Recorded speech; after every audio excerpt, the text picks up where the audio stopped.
Across the ages, from Rome to Britain, every great empire believed it was invincible, until its wealth, its glory, and its power crumbled from within. This is not the story of conquest, but of collapse, the silent enemy that destroyed them all. Rome rose from dust and dream, built not just with stone and steel, but with a promise carved into silver, trust, order, and control. This was the foundation of the empire that ruled the known world. At the heart of Rome's rise was a simple silver coin, the denarius. It carried more than value. It carried faith. From the deserts of Egypt to the cold shores of Britain, this tiny circle of silver built an empire of trust. The denarius wasn't just metal, it was faith you could hold. Every mark upon its surface whispered stability, honor, and power.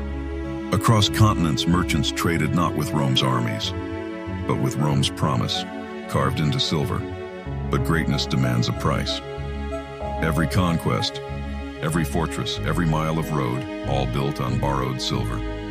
Rome stretched its power across continents, feeding an empire too vast to sustain itself. Its glory gleamed brighter than ever, just before the cracks began to show. Then came Nero, the emperor who believed wealth could be created from thin air.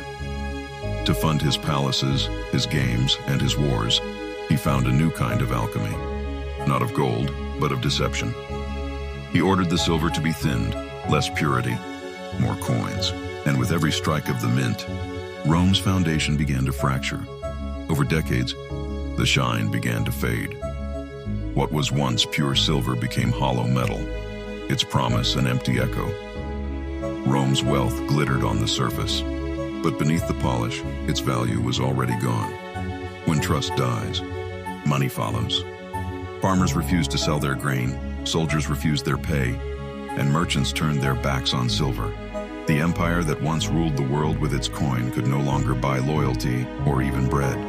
Without trust, trade died. The markets went silent, the roads emptied, and the empire starved in the shadow of its own greatness. Rome, once the heart of the world, stood still, surrounded by wealth it could no longer use.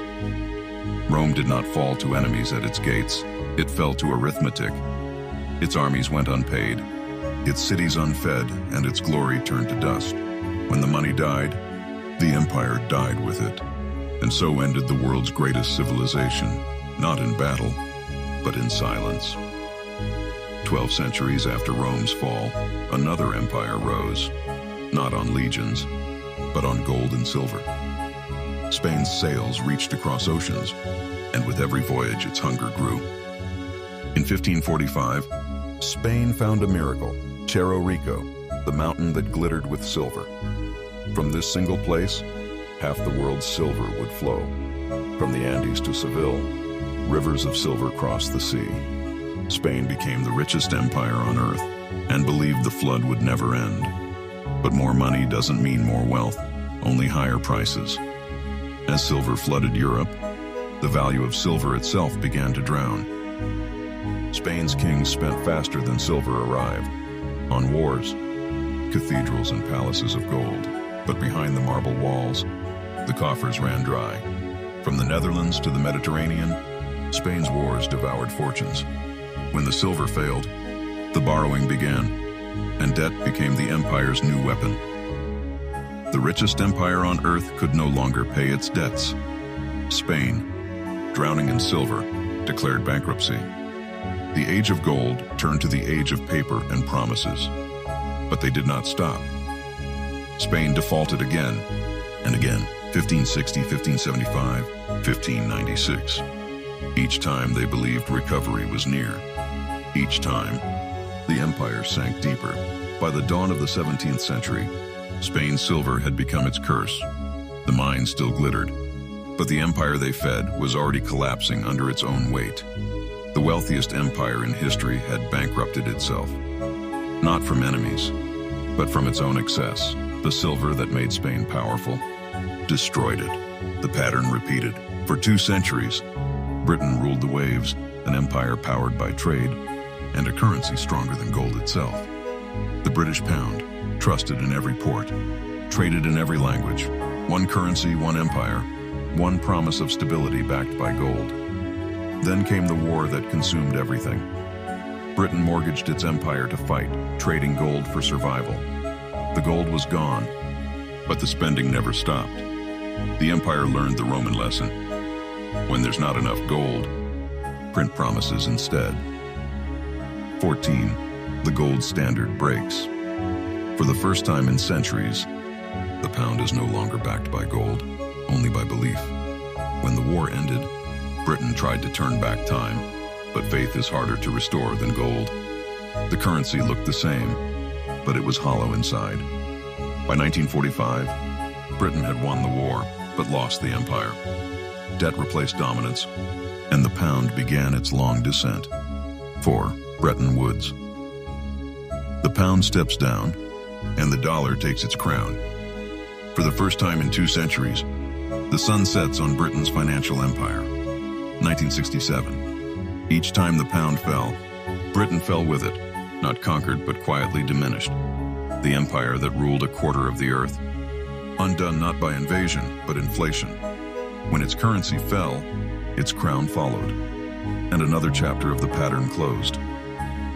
In 1944, the world crowned a new empire, not through conquest, but through currency.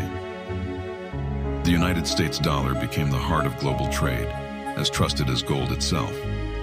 Factories roared, highways stretched, and the dollar became the world's promise of prosperity. It was the new gold, paper that everyone believed in. But prosperity had a cost.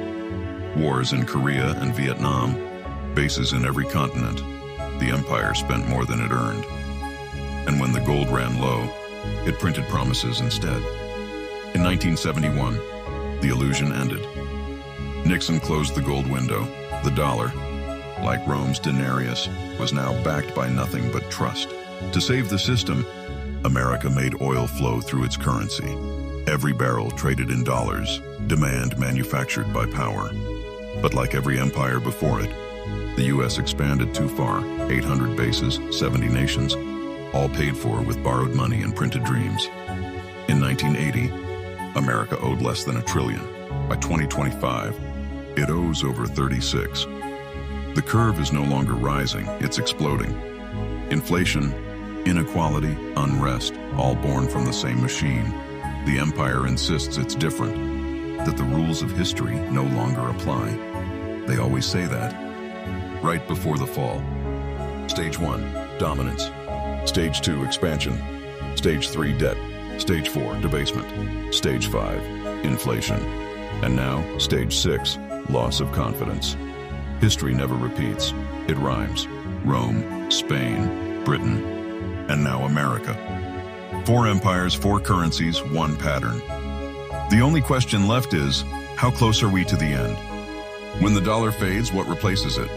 Every collapse leaves a vacuum, and every vacuum breeds a new order. From the ashes of paper rises code, a new currency, not minted, but mined. Once again, a single currency rises, invisible, global, and borderless. History repeats just in code. This time, the empire isn't human, it's mathematical. Code replaces kings. Algorithms rule where emperors once stood. Every empire believes it controls the system, until the system begins to control them. When trust dies again, the reset begins, not through war or conquest, but through code. A single global system emerges, transparent, efficient, and absolute. And as always, it begins again. Dominance, expansion, debt, inflation, and collapse. The pattern never lies. It won't be Rome, or Spain, or Britain, or America. It will be whoever controls the next currency, the currency of data. 4 empires fell the same way. A 5th is rising. Different names, same mathematics. History doesn't repeat, it counts.